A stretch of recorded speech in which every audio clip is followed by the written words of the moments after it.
There's a region that ruled international MLBB, won the biggest stage, got the trophy, got the glory, and now their era is over. Because a new region is coming, hungrier, faster, more dangerous, and they've been waiting for this moment their entire lives.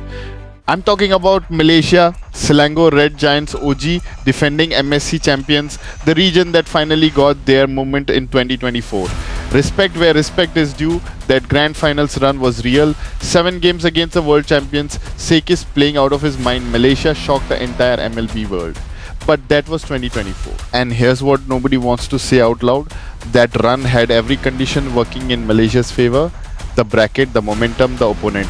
SRG were the dark horse, nobody prepared for, teams didn't study them deeply enough, didn't respect them enough, and Malaysia made them pay. But India walks into EWC as the dark horse now, and every lesson Malaysia used to win in 2024, India learned them. True rippers aren't coming to participate, they're coming to do exactly what Malaysia did. Shock the room, silence the doubters, take what nobody thinks belongs to them. Malaysia's story was about a region finally being believed in.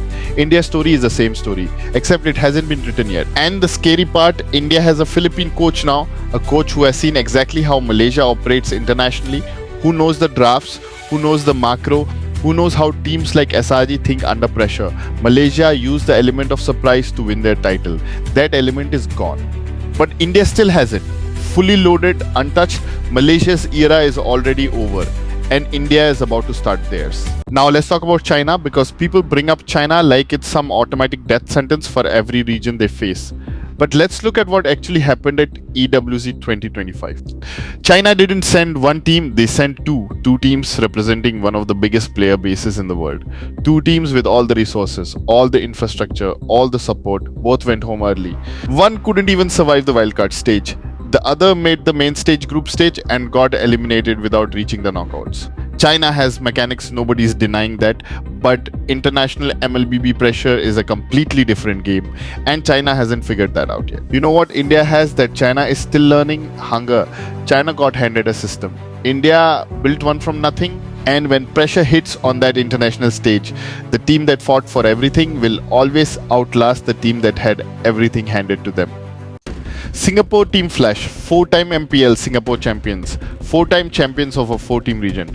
Let's not pretend that's the same as surviving MPL India. India's domestic competition is brutal, the player pool is massive, the hunger to make it is on a completely different level. Team Flash is experience, respect, but experience without adversity creates comfort, and comfort is exactly what true rippers will attack. Singapore has been winning the same fights for years, India has been fighting just to exist in this scene. Tell me which team is more desperate to win. Next up is Myanmar, Mythic Seal. First ever international qualification. Great story, but that's exactly what it is right now. A story, not a threat. Mythic Seal showed up to EWC 2025 to prove Myanmar belongs. And maybe they do. But India isn't showing up to prove they belong. India is showing up to prove they're better. That's a completely different energy. Different preparation, different mentality on stage. Myanmar is happy to be at EWC. India is angry they weren't there sooner. Those are not the same team. And look at what every single one of these regions has in common. They all had advantages India never received: official servers from day one, established leagues, Moonton's full support, international exposure from the beginning, every single advantage, and India built a competitive scene anyway. So when people say India isn't ready for what exactly? Ready to be doubted? They've been doing that for years. Ready to grind without support? Done that too. Ready to compete on the biggest stage with nothing to lose? That's literally all India has ever done. Malaysia had their moment. China is still finding theirs. Singapore is comfortable. Myanmar is grateful. And India is dangerous. Because the most unstoppable force in esports isn't the team with the most trophies, isn't the team with the best infrastructure, isn't the team with the longest history. It's the team that has been told no their entire career and decided to show up anyway. Malaysia, China, Singapore, Myanmar, India is not coming to compete. India is coming to take over. Which region falls to India first at EWC? Malaysia, China, Singapore, Myanmar? Tell me in the comments, and if this video said what needed to be said. You already know what to do.